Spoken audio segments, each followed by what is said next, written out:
వారి అభిప్రాయం తెలియజేయడానికి బీజేపీ ఎమ్మెల్యే పైడి రాకేష్ రెడ్డి గారు ఉన్నారు. రాకేష్ రెడ్డి గారు, గుడ్ మార్నింగ్ అండి, నమస్కారం. ఆటో డ్రైవర్స్ కి సంబంధించి చాలా వరకు కూడా వాళ్ళ ఆదాయానికి గండి పడుతుంది, వాళ్ళకి చాలా నష్టం వస్తుంది, కష్టాలు కూడా మాకు రెట్టింపయ్యాయంటూ వారు చాలా ఆవేదనతో మాట్లాడుతున్న సందర్భాలు కనిపిస్తూ ఉన్నాయి. 200 మందికి పైగా కూడా ఆత్మహత్యలు చేసుకుంటున్నారు. అసలు మా బతుకులు ఎట్లా, మా కాలం వెళ్ళబుచ్చేది ఏ విధంగా వెళ్ళబుచ్చాలి, పెట్రోల్ కానీ డీజిల్ కానీ రేట్లేమో పెరిగిపోయినాయి, నిత్యావసర ధరలు కూడా పెరిగిపోయినాయి, ఎలా అంటున్నారు సార్? ఏం చెప్తారు సార్, మీ అభిప్రాయం ఏంటి? దీంతో 100% న్యాయం ఉందండి. ఆటో డ్రైవర్ల ఏదైతే ఆవేదన ఉందో, వాళ్ళు ఈ రోజు ఏదైతే 200 మంది ఆటో డ్రైవర్లు చనిపోయారో దానికి మొత్తం ప్రధాన కారణం రేవంత్ రెడ్డి, కాంగ్రెస్ ప్రభుత్వం అండ్ ఆ మేనిఫెస్టో ఆమోదించిన రాహుల్ గాంధీ, ప్రియాంక గాంధీ గారు.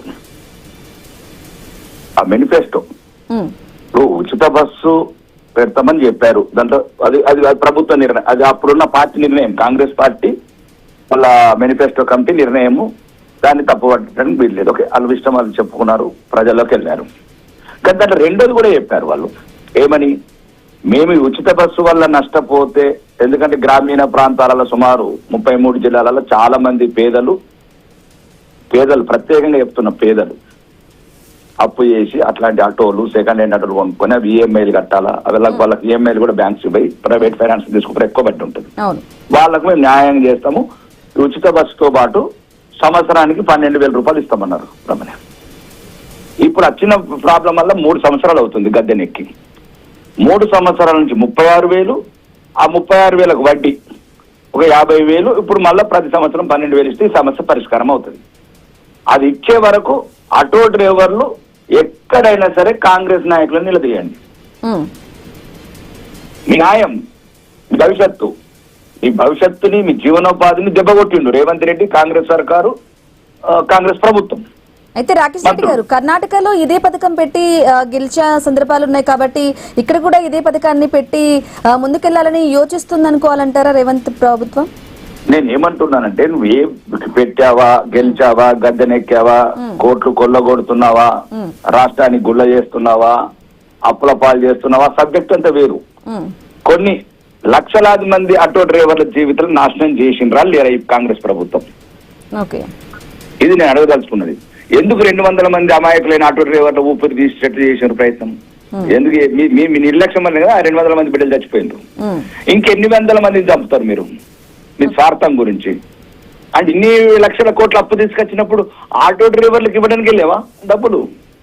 అంటే సామాన్యులు, పేదలు అప్పులు తీసుకుని ఆటోలు తెచ్చుకున్నారు అంటే గొంతు లేని వాళ్ళు, వాళ్ళ తరపున ఎవరు నిలబడలేరు. ఇదా ఈ కాంగ్రెస్ ప్రభుత్వ అహంకారం?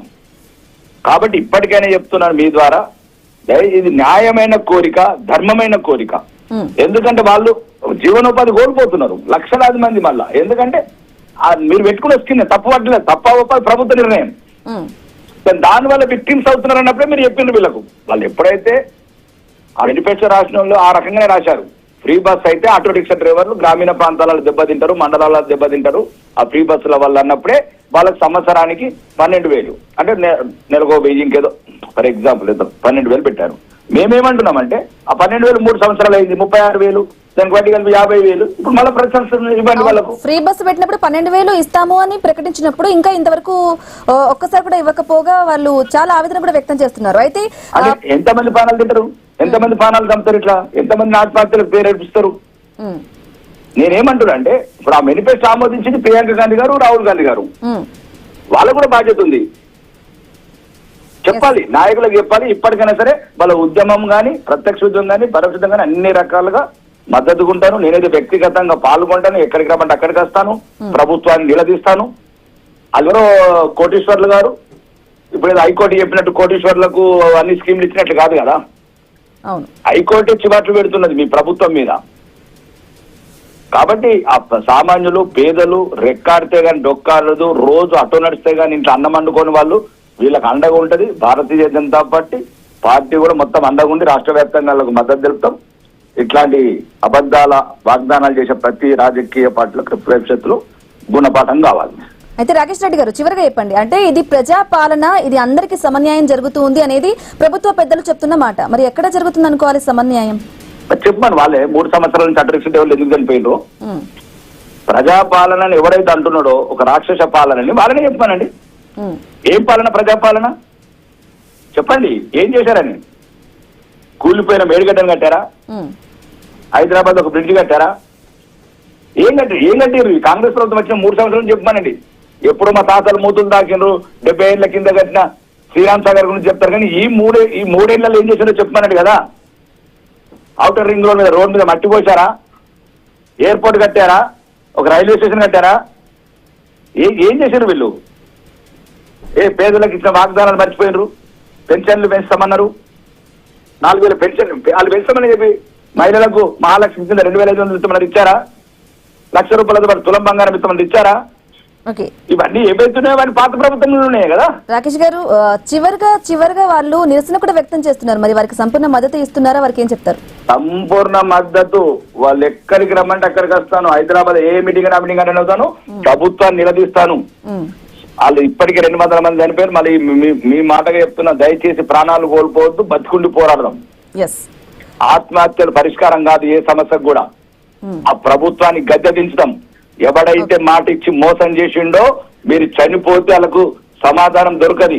ఈ దుర్మార్గులు మళ్ళీ అబద్ధాలు ఆడతారు. రేపు మళ్ళీ ఆటో రిక్షా డ్రైవర్లకు 25,000 అంటే మళ్ళీ ఎలక్షన్ మేనిఫెస్టోలో మీరు బతికుండాలి, పోరాడాలి. వీళ్ళ అబద్ధాలను నిలదీయాలి. వీళ్ళ అహంకారాన్ని తలదించాలంటే దయచేసి ఆత్మహత్య మాత్రం ఎట్టి పరిస్థితి చేసుకోవద్దు. మీరు బతికుండే మనం ఈ ప్రతీకారం తీసుకోవాలి ప్రభుత్వం మీద, ఈ రేవంత్ రెడ్డి సర్కార్ మీద. ఓకే, రైట్ అండి. పైడి రాకేష్ రెడ్డి గారు, థ్యాంక్ యూ అండి. ఫోన్ ఇన్ లో జాయిన్ అయ్యి మీ అభిప్రాయాన్ని కూడా తెలియజేసినందుకు.